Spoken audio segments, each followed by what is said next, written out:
Bonjour mes amis, merci d'être là, d'être toujours aussi nombreux à écouter ce partage. Alors, ce qui se passe aujourd'hui, j'aimerais continuer sur l'histoire. Là, on l'a arrêté la dernière fois, mais en fait, ce n'est pas juste de l'histoire avec un grand H, c'est une histoire qui nous renvoie immédiatement vers l'actualité. Il faut savoir qu'aujourd'hui, en France, mais dans de nombreux pays européens, il y a des milliers de jeunes qui veulent aller en Syrie, qui rêvent qu'une chose, aller en Syrie, rétablir le califat omeyyade qui était à Damas par les méthodes. D'ailleurs, sans même se rendre compte, ils se retrouvent à utiliser les méthodes terroristes de ce califat-là. Alors, depuis leur enfance, on leur a raconté que à l'époque où il y avait le calife, c'était régner la justice, régner l'ordre, régner le droit, régner l'islam, hein, comme ils disent. Et donc, beaucoup d'enfants rêvent de voir ce califat ressurgir et puis restaurer la paix dans le monde. Alors qu'en fait, pardonnez-moi de vous le dire, mais énormément de ces califes c'était des crapules et des criminels. On va le voir aujourd'hui, et c'est absolument extraordinaire que ces histoires ne sont pas racontées. Dans la dernière vidéo, il y a quelqu'un qui m'a dit ce que tu es en train de dire là est tabou. Il m'a pas dit ce que tu es en train de dire est faux, ce que tu es en train de dire est incorrect. Non, ils savent bien, c'est consigné dans tous les livres des musulmans et même des non-musulmans. Mais en fait, c'est tabou, ne le raconte pas. Il y a des gens, ils vivent 50 ans dans un pays musulman, tous les jours des prêches à la télévision, tout le temps des prêches à la mosquée, etc. Pas une seule fois on leur raconte ce que je suis en train de vous raconter là. Ça signifie qu'il y a une connivence du silence absolu. Et ceux qui veulent réveiller, au moins ceux qui sont réveillables, de ceux qui veulent aller restaurer le califat en Syrie, devrait faire ce travail pédagogique, devrait leur dire exactement ce que c'était le califat et les sortir de cette histoire d'adultes qui croient encore au Père Noël. Alors, la dernière fois, on s'était arrêté à l'assassinat de Hussein, qui était descendant donc du prophète. Il a été tué, lui et les gens qui étaient avec lui, et les femmes et les enfants et tout ça ont été baladés à travers tout le califat en chaîne et sous les coups de fouet. Pourquoi? C'était pour que le nouveau calife Yazid, fils de Muawiyah, montre son pouvoir et terrorise tout le monde en disant regardez, maintenant cette histoire de Mohammed est terminée. Mohammed, donc c'est le prophète des musulmans. Il voulait leur dire maintenant je suis l'alpha et l'oméga. Et cette personne-là, on va très symboliquement tuer sa famille, les balader sous les yeux de tout le monde pour montrer que c'est fini, que son pouvoir n'existe plus, qu'il est mort, vraiment mort et enterré. Maintenant, c'était pas fini. Hein. C'était pas fini parce que, bon, il a tué Hussein, ok, il a fait ce qu'il a fait, je vous ai raconté ça en détail dans la dernière vidéo, mais ce n'était pas suffisant. Il fallait qu'il frappe plus fort. Alors, il allait frapper plus fort encore. En fait, ce qu'il va faire, tout le monde connaît que les deux villes sacrées de l'islam, les deux villes, si vous voulez, entre lesquelles le prophète des musulmans a vécu, c'est Médine et la Mecque. Que va faire le calife? Il va attaquer ces deux villes.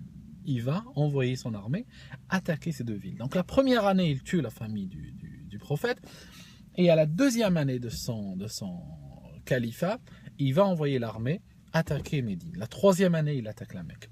Alors, ce qui se passe, c'est que quand il a tué en Irak, quand il a créé cette embuscade et il a tué la famille du prophète, il faut bien comprendre que les gens qui venaient des villes où vivait le prophète, donc Médine et la Mecque, étaient effarés. Les gens étaient effarés. Quand ils ont appris ce crime, ils étaient donc naturellement effarés. Et qu'est-ce qu'ils ont fait? Ils ont rejeté le calife. Alors à Médine, les gens disaient, il y avait une sorte de mouvement de protestation, comme on en connaît même aujourd'hui, et ils disaient, je rejette le calife comme je rejette mes chaussures, ou comme je jette cette chaussure que je porte. Donc qu'est-ce qu'ils ont fait? Ils ont commencé à jeter leurs chaussures, et ils ont empilé par endroits des petites montagnes de chaussures, symbolisant de quelle manière ils rejetaient ce calife, qu'ils appelaient d'ailleurs l'ivrogne, parce qu'il était alcoolique. Et donc, qu'est-ce qui se passe? Je sais pas, juste pour ceux qui, entre guillemets, il y en a qui aiment tellement ce calife qui vont venir m'attaquer sur la vidéo. Je suis en train d'utiliser, comme la tradition l'est, n'est-ce pas, chez les musulmans, je suis en train d'utiliser Ibn Kathir, je suis en train d'utiliser ce livre. Je viens de revenir chez l'imprimeur, je vous l'ai fait en grand. Al-Bidaya wa Nihaya de Ibn Kathir. Ibn Kathir, c'est un historien sunnite, d'accord? Parce que chez les musulmans, quand tu racontes une histoire, il est très important de la raconter du côté du bourreau, jamais de la victime. La victime doit se taire. Et la victime, quand elle parle, on dit qu'elle ment. Donc, je peux vous raconter l'histoire vue par les chiites, n'est-ce pas, qui se sont mis du côté de Ahl al-Bayt, du côté de la famille de Mohammed qui ont été assassinés, sauf que vous les traitez de menteurs, de porcs, de chiens, etc. Donc ce que je vais faire, je suis obligé d'utiliser les gens que vous respectez, donc qui sont les assassins et les gens qui penchent vers eux. Donc j'utilise dans toute cette vidéo, j'utilise le volume numéro 11 de Al-Bidaya wa Nihaya, d'accord, que je vous donne en téléchargement d'ailleurs en bas de cette vidéo. Vous allez avoir le PDF en téléchargement en arabe et lisez-le à votre loisir. Alors, ce qui se passe, c'est que une fois qu'il est rejeté, il n'est pas content, Yazid, fils de Muawiyah. Il n'est pas content. Il veut pas qu'une partie de l'empire commence à lui échapper. Alors, il y a cela. Mais il n'y a pas que cela, en fait. Il y a aussi le fait qu'à sa mort, son père lui a dit, il va falloir que tu attaques les gens de Médine et les gens de la Mecque. Il lui a dit ça, parce qu'il savait bien que s'il voulait réellement écraser le mohammadisme, l'influence de Mohammed et ses descendants, il fallait qu'il frappe au cœur. Donc, il fallait qu'il frappe ces villes. Je vous montre cette page-là. Donc, je vais mettre le doigt là, où il le dit. Vous pouvez arrêter, c'est en haute définition cette vidéo, donc vous pouvez arrêter et lire. Mais de toute façon, je vais vous donner le PDF. Et c'est à la page 224. Et ce qui se passe, c'est que... Non, plutôt... Oui, 224. Ce qui se passe, c'est qu'il lui dit qu'il va falloir attaquer les gens de Médine. Donc, que fait Yazid? Il envoie des troupes de mercenaires. Ibn Kathir dit qu'il les a payés entre 40 à 100 dinars, et il envoie, c'est 10 dinars en or à l'époque, et ça fait beaucoup d'argent. Et donc il va envoyer, alors il y a énormément de sources, Ibn Kathir lui-même s'y perd, mais il dit qu'il y aurait entre 12 000 à 27 000 personnes qu'il a envoyées. Et il leur donne l'ordre suivant. Alors, il leur donne l'ordre de tuer tout le monde, donc ceux qui se défendent et ceux qui attaquent.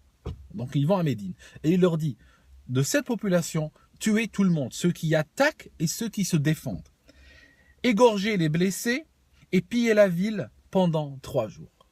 Et en fait, c'est ce qui va arriver. C'est-à-dire que ces mercenaires du califat vont arriver à Médine, ils vont l'encercler, c'est la ville sacrée du prophète, donc ils vont l'encercler pendant 3 jours et ils vont demander aux habitants de se soumettre.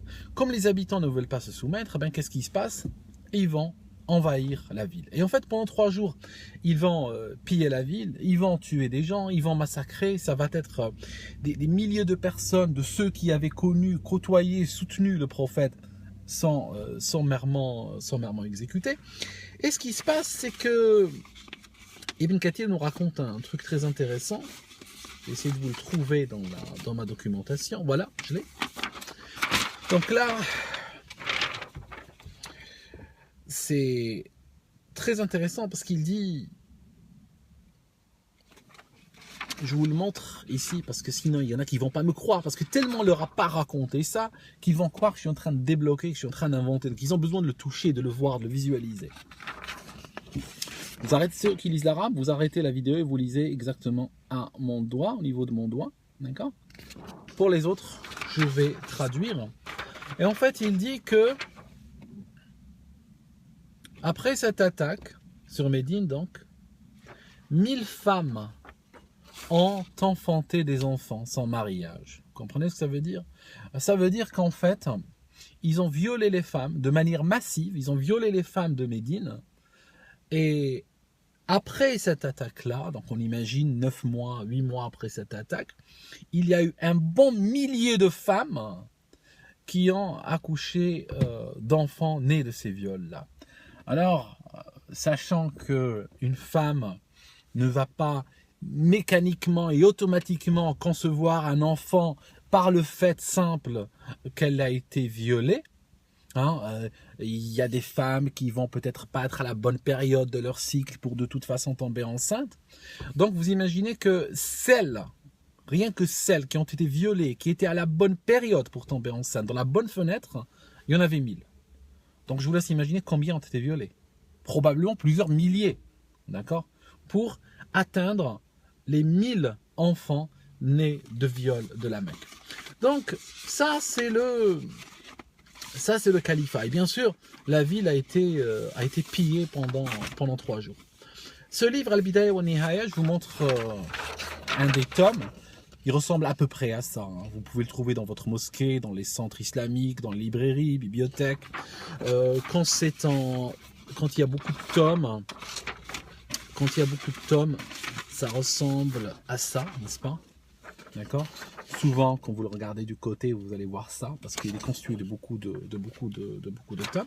Ibn Kathir, très célèbre, parce que c'est lui qui a écrit Tafsir Ibn Kathir, ça signifie c'est lui qui a expliqué, c'est une des explications du Coran qui est très en vogue, très connue, très mainstream chez les musulmans sunnites. Et donc voilà, ici je vous parle du califat. Donc l'année numéro 1, qu'est-ce qu'il fait? Enfin pratiquement 6 mois après qu'il a accédé au pouvoir. Muawiyah, le père de Yazid, est mort en mai, hein, si ma mémoire est bonne. Et puis pratiquement vers le mois d'octobre, il avait déjà réglé le cas de la famille de Mohammed, enfin de celui qui restait, hein, les autres ont été assassinés bien avant, le dernier qui restait, Hussein, il a été tué, sa tête baladée sur un piquet comme je vous l'ai dit. Ce qui se passe, l'année d'après, il attaque Médine, pillage de la ville, massacre des gens, viol massif des femmes par les soudars et les mercenaires qui ont été envoyés par le califat.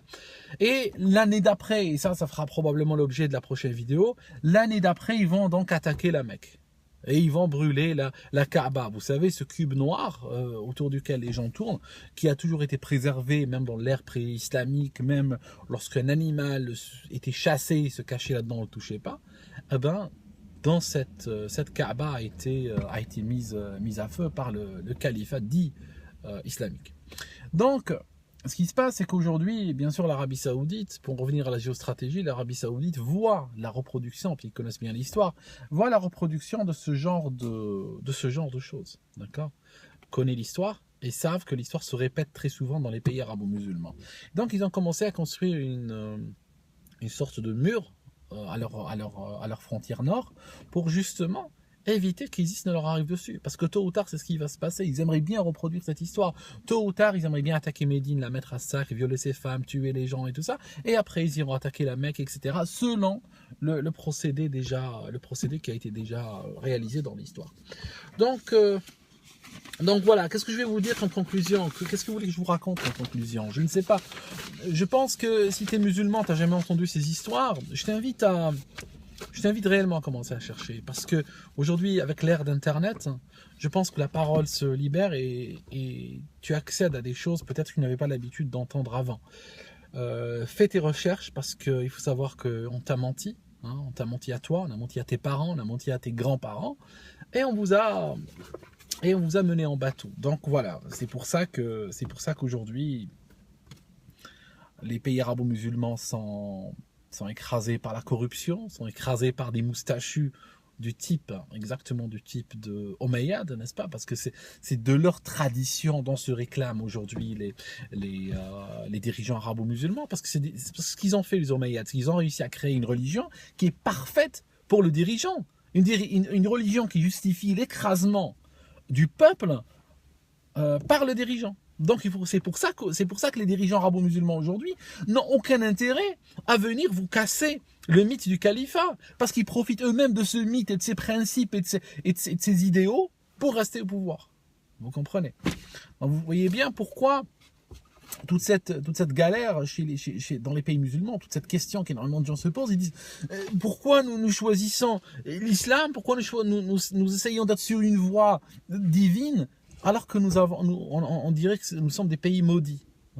Ben parce que vous êtes des pays maudits, en fait. Vous êtes des nations maudites parce que vous avez suivi des maudits, hein, comme je vous l'ai dit. Hein, et vous allez voir que des gens viendront les défendre dans les commentaires. Il y aura des gens qui viendront, par tous les moyens, comme Ibn Kathir cherche à le faire d'ailleurs, viendront trouver au calife des justifications pour l'attaque de la Mecque, l'assassinat de la famille du prophète, le viol des femmes de Médine, etc. C'est cette mentalité que vous avez qu'il faut enlever. Cette mentalité de toujours vous mettre du côté des bourreaux et des violents et vouloir écraser la victime et refuser de reconnaître sa souffrance. À bientôt tout le monde.